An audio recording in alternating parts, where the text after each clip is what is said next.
Means this is Radhika गौर और अभी हम शुरू करने जा रहे हैं हमारा जो चैप्टर नंबर 2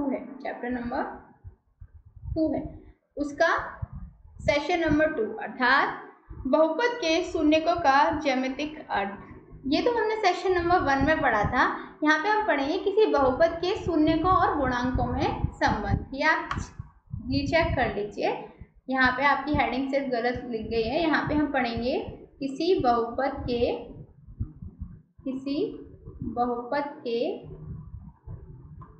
शून्यकों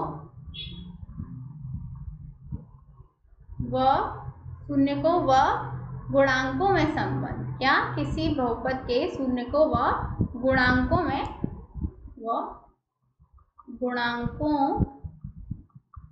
में संबंध। ये आपका इस टॉपिक का नाम है। क्लियर? ये तो हम ऑलरेडी पढ़ चुके हैं। किसमें पढ़ चुके हैं? ये हम सेशन नंबर 1 में पढ़ चुके हैं। ये हम सेशन नंबर 2 पढ़ेंगे जिसमें हम पढ़ेंगे किसी बहुपद के शून्यकों और गुणांकों में संबंध के बारे में। तो देखिए, आपको मैं बता चुकी हूँ कि बहुपद क्या होते हैं। साथ में हमने ये भी पढ़ा कि जो बहुपद हैं उनके शून्यक हम किस तरीके से ग्राफ को देखते हुए निकाल सकते हैं। तो इस सेशन में हम देखेंगे कि कोई भी जो बहुपद है उसके शून्यक में और गुणांक में क्या संबंध होता है। ठीक है? तो देखिए, सबसे पहले और इजी चीज आप ये समझिए कि यदि कोई द्विघात बहुपद है ax² + bx + c और उसके यदि शून्यक हैं अल्फा और बीटा, तो अल्फा प्लस बीटा किसके बराबर होगा? -b/a के। और अल्फा गुणा बीटा किसके बराबर होगा? c/a की। क्लियर? ये चीज आप समझिए। -b मतलब ये यहाँ से निकालना है, बहुपद से निकालना है, a यहाँ से निकालना है, c हमारा ये है। क्लियर? तो अल्फा प्लस बीटा हो जाएगा -b/a। क्लियर? और अल्फा गुणा बीटा हो जाएगा c/a। ठीक है? ये चीज आपको समझ में आई। लेकिन ये तो था द्विघात बहुपद के रूप में। यदि जो बहुपद है हमारा वो त्रिघात हो, ठीक है, त्रिघात हो, तो क्या होगा? इस केस में alpha plus beta plus gamma 3 होंगे हमारे। क्या? 3 शून्यक होंगे। तो उसका कितना होगा? ये हो जाएंगे -b/a के बराबर। Alpha beta plus beta gamma plus gamma alpha, ये हो जाएगा c/a के बराबर। और अल्फा बीटा गामा ये किसके बराबर हो जाएगा? -b/a के।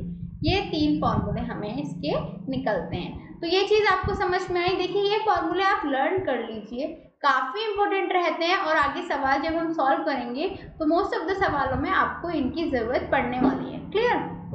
तो देखिए, आगे बढ़ते हैं। हमारे पास क्या है?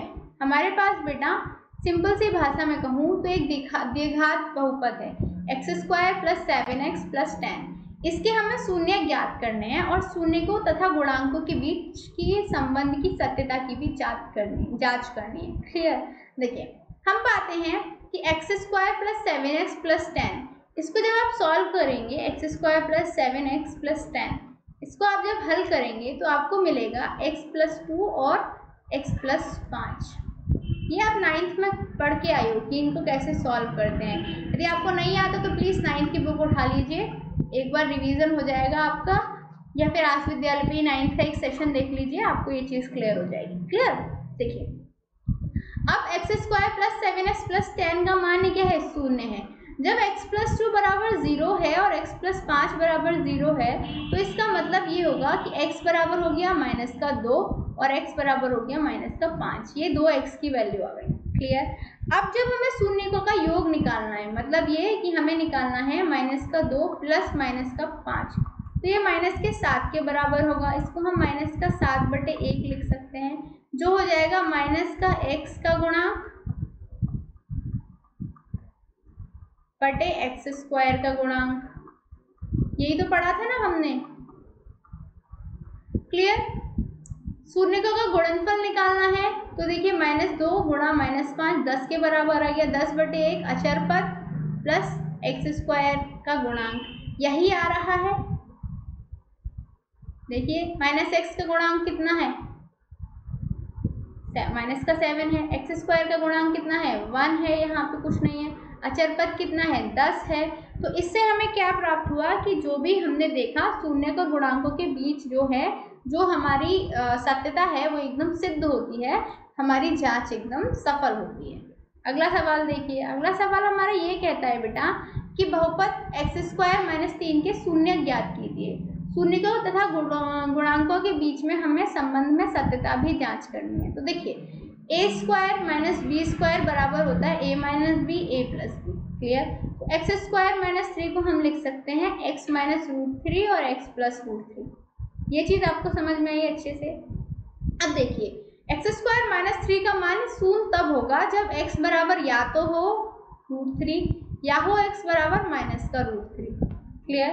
तो इससे हम क्या ज्ञात होगा कि x² - 3 के शून्य क्या है, √3 है और एक -√3 है।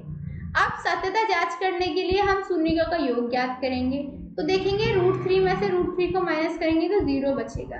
0 क्या है, -x का गुणांक बटे x² का गुणांक। ये हमारी सत्यता जांच होती है यहाँ पे। अब शून्यकों का गुणनफल ज्ञात करेंगे तो -√3 गुणा -√3, उत्तर आएगा हमारा -3। -3 हमारा अचर पद होना चाहिए, यही हमारा सवाल कहता है सत्यता के लिए दर्शाने के लिए। देखिए 3 आया है, -3 आया है। तो इससे हमें क्या प्राप्त हुआ बेटा? इससे हमें ये प्राप्त हुआ कि जो बहुपद है उसके शून्य और गुणांक जो हैं उनके बीच में जो सत्यता है वो नजर आती है कि वो सही है। क्लियर? आगे देखिए उदाहरण आपका क्या कहता है। आपका उदाहरण ये कहता है कि आपको जांच करना है कि जो त्रिघात बहुपद है px बराबर 3x³ - 5x² - 11x - 3, उसके जो शून्यक हैं 3 - 1 और -1/3 हैं। इसके पश्चात शून्यकों और गुणांकों के बीच आपको संबंध की सत्यता की भी जांच करनी है। तो देखिए आपको कोई भी बहुपद दे रखा है, ये तुलना करने पर आप क्या पाएंगे कि a बराबर 3 है, b बराबर -5 है, c बराबर -11 है और d बराबर -3 है। हमने इससे किसकी तुलना करी, 3x³ - 5x² - 11x - 3 की तुलना करके हमें ये प्राप्त हुआ। अब हम p3 निकालेंगे तो बेटा वैल्यू आएगी हमारी 0। p-1 निकालेंगे तब भी हमारी 0 वैल्यू आएगी। p-1/3 निकालेंगे तब भी हमारी 0 वैल्यू आएगी। तो इन वैल्यूज को हम देख के क्या कह सकते हैं? इन वैल्यूज को देख के हम ये कह सकते हैं कि 3x² - 5x² - 11x - 3 के शून्य क्या हैं, 3 - 1 और -1/3 हैं। ये चीज़ आपको अच्छे से पता है ना बेटा कि यदि हमें किसी भी पॉलिनोमियल के 0 निकालने हैं तो pk की वैल्यू निकाल लेते हैं, और यदि pk 0 के बराबर आ जाए तो k जो है उसका क्या होगा, शून्यक होगा। k शून्यक होगा उस पॉलिनोमियल का। तो यहाँ हमने देखा कि p3 की वैल्यू भी 0 आ रही है, p-1 की भी वैल्यू 0 आ रही है और p-1/3 की भी वैल्यू 0 आ रही है। अर्थात 3, -1 और -1/3 तीनों ही क्या है, ये जो हमारा पॉलिनोमियल है, ये जो बहुपद है इसके शून्यक हैं। समझ में आया? अब देखिए अब हमें इसकी सत्यता की जांच करनी है तो हम क्या करेंगे। अल्फा बराबर हमें 3 दे रखा है, बीटा बराबर हमें -1 दे रखा है, गामा हम -1/3 लेते हैं। ठीक है, यहाँ से देखिए alpha plus beta plus gamma निकालेंगे सबसे पहले। तो 3 + -1 प्लस -1/3 क्लियर बराबर कितना हो जाएगा, 2 - 1/3 बराबर 5/3। इसको हम लिख सकते हैं -5/3। तो ये माइनस के b/a की फॉर्म में है। तो ये सत्यता हमारी यहाँ पे जांच हुई पहले पॉइंट की। अब देखिए alpha beta plus beta gamma plus gamma alpha ये निकाल देते हैं। 3 × -1 प्लस -1 गुणा -1/3 प्लस -1/3 गुणा 3। जब इसको हल करेंगे तो हम पाएंगे -3 गुणा +1/3 -1। जब इसको सॉल्व करेंगे तो हम क्या पाएंगे, हम पाएंगे -11/3। तो ये हो जाएगा c/a के बराबर। तो यहाँ से भी हमारी सत्यता प्रूफ होती है। अगला देखिए अल्फा बीटा गामा कितना हो गया, 3 गुणा -1 गुणा -1/3। तो ये हो जाएगा बेटा -3/3। तो ये हो जाएगा -d/a। यहाँ से हमारी ये भी चेक होती है। तो हमने देखा कि जो शून्यक और गुणांक है उनके बीच की सत्यता स्पष्ट रूप से हमें यहाँ पे दिखाई दी। क्लियर? तो ये चीज़ आपको अच्छे से समझ में आई? कोई कंफ्यूजन हुई? ऑब्वियसली नहीं हुई होगी, और इस तरीके से आप इन सवालों की सत्यता भी परख पाए होंगे। क्लियर? अच्छा, एक सेकेंड रुकिए। अब आगे बढ़ते हैं हम कि जो भी हमारा सवाल था, देखिए अगला सवाल था, उस पर जाते हैं। अगला सवाल हमारा ये कहता है कि निम्न द्विघातों बहुपदों के शून्य ज्ञात करने हैं और शून्यकों तथा गुणांकों के बीच की संबंध की सत्यता की भी जांच करनी है। पहला है हमारा x² minus 2x minus 8। Clear? दूसरा है हमारा 4x² माइनस 4s प्लस 1। तो देखिए पहला सवाल आप हल करेंगे, दूसरा सवाल मैं हल करना बताती हूँ। जो टिपिकल वाला होगा वो मैं हल करूँगी, जो इजी वाला होगा वो आप हल करेंगे, क्योंकि प्रैक्टिस से ही आपको क्वेश्चन सवालों को हल करना आएगा। यदि मैं आपको सारे क्वेश्चंस को हल करा दूंगी तो आप प्रैक्टिस नहीं कर पाएंगे। कुछ मैं कराऊंगी, कुछ आप करेंगे, क्योंकि सवाल बहुत ज़्यादा हैं। देखिए सेकेंड वाला करते हैं। यहाँ पे दिया हुआ है 4s² माइनस का 4s प्लस 1। तो यहाँ से हम क्या पाएंगे? इसको सॉल्व करेंगे। 4s² माइनस का 2s माइनस का 2s प्लस 1। तो यहाँ से हो जाएगा 2s कॉमन ले लिया तो 2s माइनस 1, माइनस 1 कॉमन ले लिया तो 2s माइनस का 1। तो यहाँ से 2s माइनस 1 और 2s माइनस 1 कुछ इस तरीके से हमें मिला। यहाँ पे मतलब ये कि 2s माइनस 1 जब 0 के बराबर होगा बेटा, 2s माइनस 1 जब 0 के बराबर होगा तब हमारा इसका मान 0 होगा। क्लियर? यहाँ से हमें ये पता चला कि s बराबर हो गया 1/2। क्लियर? जब s बराबर 2 है तो इतना समझ लीजिए कि 4s² माइनस 4s प्लस 1 के शून्य क्या है? 1/2 है और 1/2 है, क्योंकि दोनों ही 2s माइनस 1 2s माइनस 1 आ रहे थे, अर्थात दो शून्य हैं। क्या क्या है? 1/2 और 1/2। अच्छा, शून्यकों का योग अल्फा प्लस बीटा ज्ञात करेंगे। 1/2 प्लस 1/2, यहाँ से 1 आ जाएगा। इसको हम माइनस के 4/4 के रूप में दर्शा सकते हैं, मतलब माइनस s का गुणांक और s² का गुणांक। ये सत्यता यहाँ पे स्पष्ट होती है।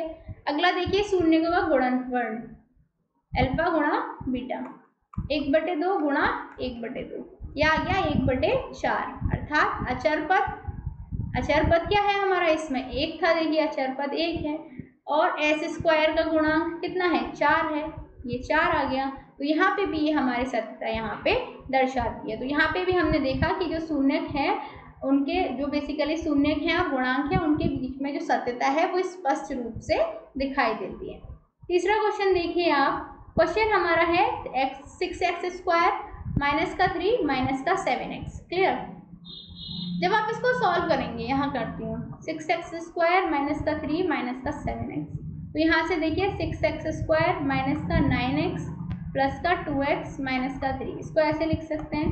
अब देखिए कॉमन ले लेंगे 3x यहाँ से, तो बचेगा 2x माइनस 3, और यहाँ से हमने 1 कॉमन ले लिया तो बचा 2x माइनस 3। तो हमारे पास एक तो हो गया 3x प्लस 1 और एक हो गया 2x माइनस का 3। समझे आप? तो जो हमारा ये पॉलिनोमियल है, ये जो बहुपद है 6x² माइनस 3 माइनस 7x, इसका मान है बेटा शून्य तब होगा जब 3x प्लस 1 बराबर 0 हो या फिर 2x माइनस 3 बराबर 0 हो। अर्थात यहाँ से x का जो मान है वो माइनस का 1/3 आ जाएगा और यहाँ पे x का मान आ जाएगा 3/2। तो मतलब दो शून्यक क्या हो गए? इस बहुपद के दो शून्यक हो गए, माइनस के 1/3 और 3/2, ये दो शून्यक हो गए। अब हम क्या करेंगे? अब हम निकालेंगे उनका योग, अल्फा प्लस बीटा, शून्यकों का योग निकालेंगे। तो माइनस का 1/3 प्लस का 3/2, इसको सॉल्व करेंगे। 3 दूनी 6, माइनस का 2 प्लस 9 कितना आ जाएगा? 7/6। तो इसको हम लिख सकते हैं माइनस माइनस का 7/6। तो देखिए ये क्या है? माइनस x का गुणांक और x² के गुणांक की वैल्यू है। तो अर्थात यहाँ पे हमारी सत्यता जांच होती है। यहाँ पे भी देखिए गुणा ये निकालेंगे तो हमारा माइनस का 3/6 आ जाएगा। अचर पद और x² का गुणांक यहाँ पे भी दर्शा देंगे और यहाँ पे भी हमें शो हो जाएगा कि शून्य और गुणांकों के बीच में सत्यता है। अगला सवाल देखिए, हमारा सवाल है t² माइनस का 15। ठीक है, ये सवाल आप हल कर सकते हैं क्या? बताइए, हल करने की कोशिश कर पाएंगे? आप में से कितने लोग ऐसे हैं जो उस सवाल को हल कर पाएंगे? बताइए। उसके बाद मैं आपको 1 2 3 और एक 4 सवाल कराऊंगी। आप ये बताइए।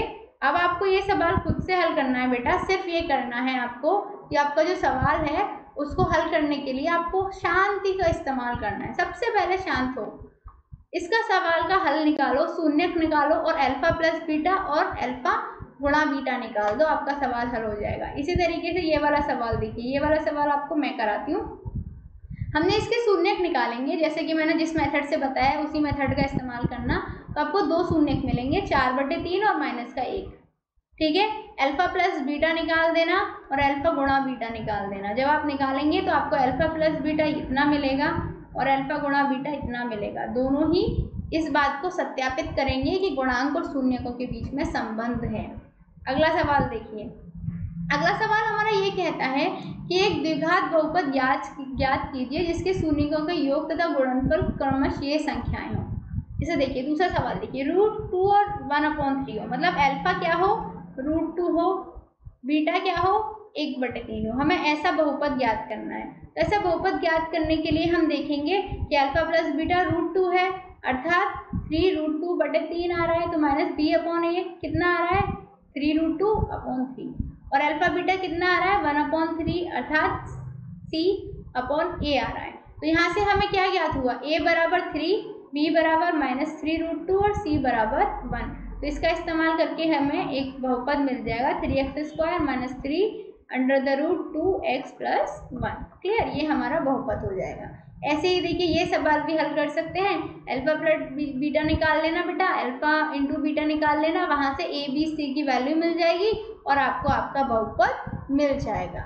ऐसे ही ये वाला सवाल है, इसमें भी आपको अल्फा प्लस बीटा करना है, वैल्यू आ जाएगी आपकी b और a की, अल्फा गुणा बीटा करना है, c और a की वैल्यू आ जाएगी, a b c की वैल्यू रख के आपको एक अपना द्विघात बहुपद प्राप्त हो जाएगा। तो बेटा ये था आज का हमारा सेशन। क्लियर, आपको समझ में आया? अच्छा, एक और बार चलो इस सवाल को हम समझ ही लेते हैं, आपको और अच्छे से समझ में आ जाएगा। सवाल हमारा सिंपल होता है, हमें देखना है अल्फा प्लस बीटा कितना है, 4 है।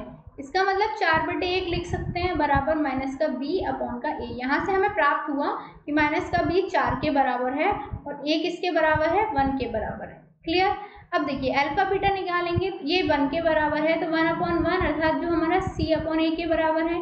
यहाँ से हमें प्राप्त हो गया c 1 के बराबर है। अब हमें पता है कोई भी पॉलिनोमियल ax² + bx + c की फॉर्म में होता है, तो यहाँ पे a की वैल्यू हमें रखनी है 1, तो 1x² + b की वैल्यू रखनी है हमें 4, तो 4x कितनी, माइनस की। क्लियर, प्लस c की वैल्यू 1। तो इस तरीके से हमारा ये पॉलिनोमियल हमें ज्ञात हो जाएगा।